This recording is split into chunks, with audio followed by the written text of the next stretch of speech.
Assalamualaikum warahmatullahi wabarakatuh. Kami dari kelompok 4 yang beranggotakan Nurul Hidayati dengan NIM 1921400-112 dan Firda Firdausi Putri dengan NIM 1921400-110. Kali ini kita akan membahas tentang strategi keamanan. Oke, langsung saja yuk kita bahas. Yang pertama, apa sih strategi keamanan itu? Apakah teman-teman udah tahu atau masih belum? Oke, untuk itu kita bahas dulu ya satu persatu. Yang pertama, strategi itu adalah suatu penjabaran dari tujuan dan usaha untuk mendapatkannya. Sedangkan keamanan itu adalah upaya untuk menghindari suatu ancaman keamanan yang akan mengganggu di masa yang akan datang. Jadi dapat kita simpulkan bahwa strategi keamanan adalah setiap rencana, aktivitas, atau pernyataan tujuan yang dilakukan bersama dengan tindakan yang terkoordinasi untuk mencapainya. Dan tentunya strategi keamanan ini memiliki suatu tujuan. Dan apakah itu? Tentu saja untuk mengantisipasi resiko ancaman berupa kerusakan bagian fisik maupun non-fisik seperti pencurian data. Oke, selanjutnya ada konten strategi keamanan. Dalam konten strategi keamanan terdapat beberapa elemen yang harus kita pahami, seperti misi. Misi itu adalah penjabaran tujuan utama dalam suatu strategi keamanan. Yang kedua ada konteks. Dalam konteks memuat beberapa elemen-elemen penting perusahaan, seperti bagaimana sih perusahaan itu mempertahankan kualitasnya dan integritasnya. Yang ketiga ada peran dan tanggung jawab. Peran dan tanggung jawab ini adalah suatu pengingat yang penting bagi perusahaan tentang apa saja tata kelola yang sudah dirumuskan sebelumnya. Peran dan tanggung jawab ini tentunya dirumuskan dengan baik sehingga nantinya perusahaan akan memperoleh kesuksesan. Yang keempat ada visi. Visi ini merupakan penjabaran atau tujuan dari suatu misi. Dan yang terakhir ada inisiatif. Inisiatif ini adalah upaya untuk mencapai suatu visi yang mapan dan suatu tujuan yang terintegrasi tentunya. Next, ada pendekatan untuk mendefinisikan strategi. Untuk mendefinisikan suatu strategi, ada proses pengembangan strategi keamanan. Dan di sini digambarkan dengan seperti ini. Oke, keamanan negara atau keamanan suatu perusahaan saat ini harus menyusun suatu inisiatif untuk menjaga keamanan atau merancang keamanan perusahaannya di masa depan. Untuk itu diperlukan suatu strategi keamanan yang jelas, dan strategi ini memuat beberapa elemen seperti strategi dan kebutuhan operasi bisnis. Strategi harus disesuaikan dengan kebutuhan operasi bisnis, karena jika tidak maka akan terjadi ketumpang tindihan di dalamnya. Yang kedua ada imperatif untuk menutup kesenjangan kematangan IS. Yang ketiga ada mitigasi resiko. Resiko itu sangat penting ya dihitung di dalam suatu perusahaan karena resiko dapat menyebabkan gulung tikarnya suatu perusahaan. Yang terakhir ada faktor eksternal dan ketaatan. Di dalam faktor eksternal ini juga memuat tentang peraturan atau tata kelola hukum di dalamnya. Jika proses pengembangan strategi keamanan ini sudah dipenuhi atau sudah difahami, maka kita dengan mudah dapat mendefinisikan strategi.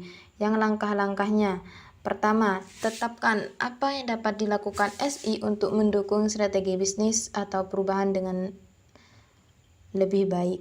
Yang kedua, menetapkan apa yang dapat dilakukan SI untuk mendukung operasi bisnis berjalan dengan lebih baik.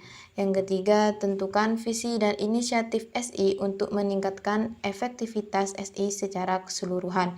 Yang keempat, kelompokkan inisiatif dan buat peta jalan proyeknya. Yang kelima, merumuskan strategi. Dan yang terakhir ada berkomunikasi dengan strategi IS. Dengan berkomunikasi tentang strategi IS ini, kita dapat menemukan atau dapat mendefinisikan suatu strategi dengan lebih baik. Karena di dalam IS kita dapat bertukar pikiran atau pendapat tentang bagaimana sih untuk strategi keamanan yang baik. Selanjutnya ada inisiatif untuk mendukung strategi bisnis. Sebagai langkah awal, kita harus memahami dulu langkah-langkah penting untuk merasakan kebutuhan suatu perusahaan. Yang pertama ada memahami keharusan bisnis dan faktor keberhasilannya. Yang kedua, memahami proyek strategis dan mungkin tidak menyimpulkan arah strategis lainnya dikomunikasikan dengan jelas. Yang ketiga ada identifikasi inisiatif dan tujuan di mana keamanan dapat memberikan nilai. Yang keempat ada identifikasi aturan keamanan yang dianggap sebagai penghalang untuk mencapai tujuan bisnis. Yang kelima ada tentukan bagaimana keamanan dapat berkontribusi pada pencapaian bisnis tujuan. Dan yang terakhir ada tentukan dengan lini bisnis indikator mana yang akan digunakan untuk mengukur kecukupan SI berkaitan dengan tujuan bisnis. Selanjutnya ada langkah-langkah utama untuk mengidentifikasi inisiatif bisnis dan mendaftar inisiatif keamanan untuk mendukungnya. Yang pertama, siapkan dan tetapkan tujuan, waktu, dan hasil.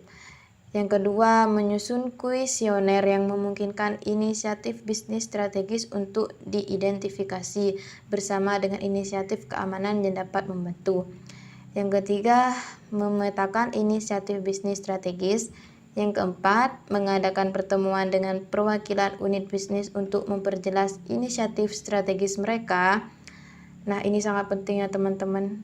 Di dalam pertemuan ini kita dapat saling bertukar gagasan dan pendapat kita. Yang terakhir ada konsolidasi inisiatif bisnis strategis dan draft keamanan yang mendasarinya inisiatif. Oke, selanjutnya ada inisiatif untuk mendukung operasi bisnis. Fase utama dalam membangun inisiatif ini ada menetapkan model kedewasaan layanan keamanan. Yang kedua, melakukan analisis kesenjangan dengan menggunakan model maturitas. Yang ketiga, konsolidasikan poin perbaikan ke dalam inisiatif. Dan hasil yang diharapkan dari fase ini adalah tentunya tujuan efisiensi operasional bisnis. Yang kedua, kesenjangan kematangan keamanan dari sudut pandang operasi. Dan yang ketiga, mengelompokkan inisiatif untuk mendukung tujuan bisnis.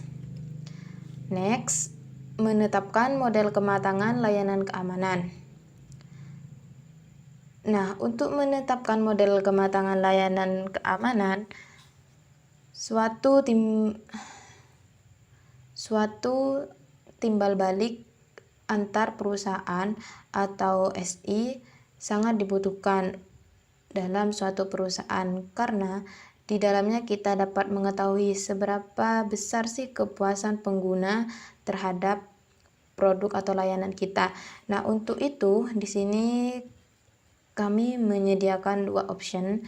Yang pertama dengan kuesioner. Kuesioner itu merupakan instrumen untuk mengumpulkan data penelitian yang berupa suatu pertanyaan, dan untuk topik pertanyaannya di sini kami sampaikan seperti tata kelola keamanannya, keamanan dalam kaitannya dengan sumber daya manusia yang dimiliki suatu perusahaannya, proses kematangan dan kesesuaiannya dengan kebutuhan bisnis yang sedang beredar di pasaran, dan tentunya teknologi yang harus terus dikembangkan karena mengingat sekarang sudah era 4.0. Yang kedua ada ISO 15504. ISO merupakan kependekan dari International Organization of Standardization, yang artinya merupakan suatu standar internasional atau lisensi untuk mengembangkan suatu program perangkat lunak. Dan di dalam ISO ini terdapat beberapa tingkat. Yang pertama, ada tidak lengkap, berarti program ini tidak dilaksanakan. Yang kedua, dilakukan, artinya program ini jarang untuk dibuka. Yang ketiga, dikelola, artinya program ini sudah mulai dikelola. Yang keempat ada didirikan, artinya program ini sudah dapat digunakan oleh semua organisasi. Yang kelima dapat diprediksi, yang artinya program ini sudah disejajarkan untuk memenuhi suatu kebutuhan organisasi. Dan yang terakhir ada mengoptimalkan, artinya organisasi akan terus-menerus memperbaiki sistem ini. Sekian dari saya. Untuk selanjutnya akan dibahas oleh partner saya. Assalamualaikum warahmatullahi wabarakatuh. Perkenalkan, nama saya Nur Hidayati, NIM 1921400-112. Di sini saya akan melanjutkan presentasi sebelumnya, yaitu tentang strategi keamanan. Pertama-tama, saya akan membahas tentang 4.3.2.2, yaitu analisis kesenjangan menggunakan model maturitas. Di sini ada 3, yaitu sesi untuk mengidentifikasikan kesenjangan dalam persepsi tingkat kematangan keamanan. Kedua, berbagai topik dan pertanyaan harus dipahami dan didiskusikan.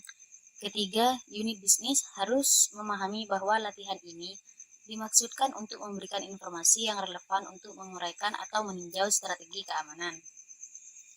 Selanjutnya yaitu 4.3.2.3, mengkonsolidasikan poin peningkatan menjadi inisiatif. Nah, hasil pertama dari analisis kesenjangan dapat berupa tabel kesenjangan yang penting berdasarkan topik dan unit bisnis. Seperti contoh ini. Kemudian memilih mata pelajaran yang memiliki kesenjangan paling signifikan di antara unit bisnis. Topik kemudian dikelompokkan menjadi inisiatif. Selanjutnya yaitu 4.3.3, inisiatif untuk meningkatkan keamanan informasi efektivitas. Ada beberapa cara untuk mengatur strategi tujuan IS. Yang pertama adalah analisis SWOT. Pemeriksaan kekuatan, kelemahan, peluang dan ancaman di berbagai bidang, seperti efektivitas kontrol, teknik solusi, organisasi dan proses, keuangan dan biaya, faktor manusia, lingkungan eksternal, kerangka hukum dan peraturan, dan perbandingan anak dengan sektor industri serupa. Sudah memberi kita ide yang bagus tentang potensi poin perbaikan. Kedua, model kedewasaan. Model maturitas dapat digunakan untuk menunjukkan kesenjangan antara maturitas tingkat RITI dari proses saat ini dan yang diinginkan. Banyak model yang ada dan sering berdasarkan standar. Perusahaan konsultan atau penasihat khusus juga akan mampu memberikan gambaran tentang benchmark antara perusahaan di sektor yang sama.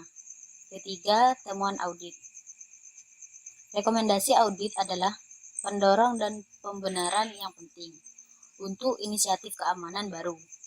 Dewan direksi dan jajaran manajemen sekutu memiliki keyakinan besar dalam rekomendasi ini. Keempat, yaitu penilaian risiko. Proses penilaian risiko membantu mengidentifikasi kelemahan dari kontrol di tempat dan dengan demikian membantu menentukan tujuan yang lebih besar dan strategis inisiatif. Terakhir, yaitu teknologi baru. Teknologi baru semakin diminati dan keamanan harus memperhitungkan ini. Beberapa permintaan yang dibenarkan akan membutuhkan adaptasi cepat, dalam kurung seperti menggunakan sarana komunikasi atau konsumerisasi yang berbeda, dan lainnya, yang menghadirkan perubahan paradigma mendasar yang akan membutuhkan lebih banyak sarana yang sesuai. Selanjutnya yaitu 4.3.4, pengelompokan, inisiatif, dan pembentukan dari peta jalan proyek. Tujuannya adalah untuk merumuskan daftar inisiatif yang dioptimalkan atau dikonsolidasikan untuk mendukung bisnis strategis dan tujuan SI. Inisiatif ini juga biasa dipecah menjadi proyek dan disajikan dalam bentuk peta jalan. Ada beberapa hasil yang diharapkan dari fase ini, yaitu 1. Inisiatif dan proyek keamanan yang mendukung tujuan strategis. Kedua, peta jalan inisiatif dalam kurung perencanaan tepat waktu. Selanjutnya 4.3.5, yaitu perumusan strategi. Setelah menetapkan semua elemen, kami akhirnya dapat merumuskan strategi keamanan. Tujuannya perumusan strategi adalah 1. Memperkuat keterampilan perlindungan ancaman dunia maya, khususnya melalui cara yang lebih ketat kebijakan dan pedoman yang mencakup organisasi keamanan tertentu. Kedua, mengotomatiskan pengelolaan hak akses. Selanjutnya yaitu 4.4, komunikasi strategi keamanan. Saat menyiapkan dokumen strategi, hindari menampilkan inisiatif keamanan hanya sebagai perlindungan terhadap ancaman. Lebih baik menggunakan istilah positif dan mengatakan bahwa langkah-langkah keamanan membantu untuk mencapai tujuan strategis, bukan negatif istilah yang menunjukkan keterbatasan mereka. Kemudian tekankan langkah-langkah keamanan, apa yang memungkinkan, mungkin daripada menyebutkan apa yang mereka cegah, kurangi atau larang. Seperti ini contoh presentasi strategi keamanan sederhana.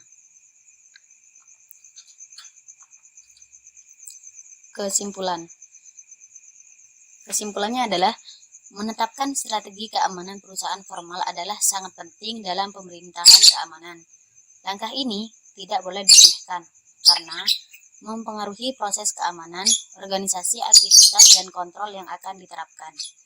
Dokumen strategi itu penting, tetapi proses yang mengarah ke sana bahkan lebih penting, karena memperkuat kolaborasi semua pemangku kepentingan dan mengimplikasikan hasil yang dicapai. Dan untuk mempertahankan orientasi pragmatis, seringkali tidak perlu dilanjutkan melalui semua langkah yang terdaftar. Beberapa manajer atau anggota dewan mungkin sudah memiliki gagasan yang sangat jelas tentang apa yang perlu dicapai oleh program keamanan mereka, dan oleh karena itu tidak perlu menganalisis dan membangun konsensus di antara unit bisnis, terutama karena latihan ini secara tidak sengaja dapat memberikan kesempatan bagi unit untuk bersaing keamanan atau sumber daya TI. Sekian dari saya, kurang lebihnya mohon maaf. Wassalamualaikum warahmatullahi wabarakatuh.